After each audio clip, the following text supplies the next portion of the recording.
नमस्कार मित्रांनो, गुन्हेगारी क्राईम स्टोरी चॅनलवरती सर्वांचं स्वागत आहे. आजची जी घटना आहे नाशिक जिल्ह्यातील 28 जून. निवृत्त प्राध्यापक श्रीकांत यांची निर्गुण हत्या केलेली आहे. तर कोणी केली आणि का केली ते बघण्यासाठी आपल्या चॅनलला नक्की सबस्क्राईब करा, लाईक करा, शेअर करा, कमेंट करा. जी घटना झालेली आहे ती वासनेमधून घडलेली आहे. 50 वर्षीय सुमन, जिचे वय जास्त होते तरी तिच्या देहात अजूनही शारीरिक भूक होती. श्रीकांत एक साधे आणि निवृत्त प्राध्यापक होते, ज्यांना नुकतीच निवृत्ती मिळाली होती. निवृत्ती होऊन अवघे 27 दिवस झाले होते आणि त्यांच्या आयुष्यात सुख समाधानाऐवजी तिने त्यांची दारावर ताप टाकली. 50 वर्षीय पत्नी सुमन, तिचा प्रियकर कमल, वय 28, गेल्या 7 महिन्यापासून संबंध होते. कायमच एकत्र राहण्यासाठी दोघांचा प्लॅन चालू होता, पण ते वाट बघत होते की कधी निवृत्त होतील आणि कधी आम्हाला त्यांची प्रॉपर्टी भेटेल, सगळं भेटेल, पैसे वगैरे.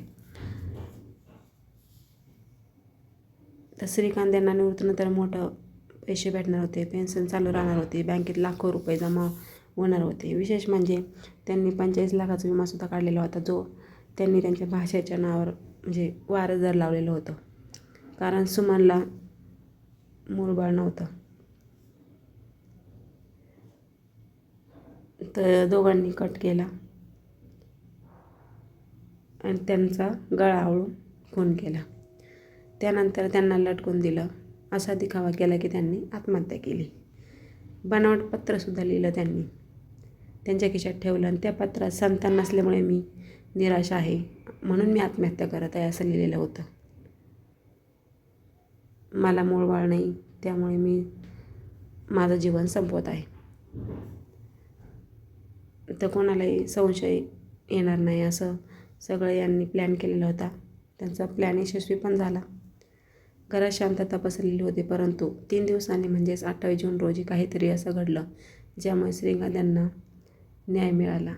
पोलिसांनी सुमन आणि कमल यांना अटक केली, दोघांची चौकशी केली. मग त्यांनी कबूल केलं की आम्ही संपत्तीसाठी त्यांना मारलं म्हणून, आणि त्यामध्ये त्यांची वासना, आणि त्या दोघांना एकत्र राहायचं होतं. तर बघू शकता आजच्या स्टोरीतून तुम्हाला काय वाटतं कमेंट करून नक्की सांगा. एका स्त्रीच्या विकृत विचारांमुळे ही घटना घडलेली आहे. सुखाच्या हौसापोटी आणि पैशाच्या लोभापायी 30 ते 35 वर्षाचा संसार उद्ध्वस्त झाला. नवऱ्याची हत्या करून उर्वरित आयुष्य आपल्या मुलांसारख्या प्रियकाराबरोबर घालवण्याचा तिचा विचार होता. बघू शकता शरीर सुखासाठी आणि संपत्तीसाठी आजकाल लोक कुठल्या थराला चाललेले आहेत. एवढं वर्ष सुखाने संसार करून त्यानंतर असं वागणं कितपत योग्य आहे, आणि त्या मुलांनी का त्या स्त्रीला साथ दिली असती का? तर तुम्हाला काय वाटतं कमेंट करून नक्की सांगा. पती पत्नीने एकमेकांचा आदर करावा. पत्नीला परमेश्वर माना आणि पत्नीला लक्ष्मी. एकमेकांसमोर चांगले वागा आणि पाठीमागे दानापाटका करू नका.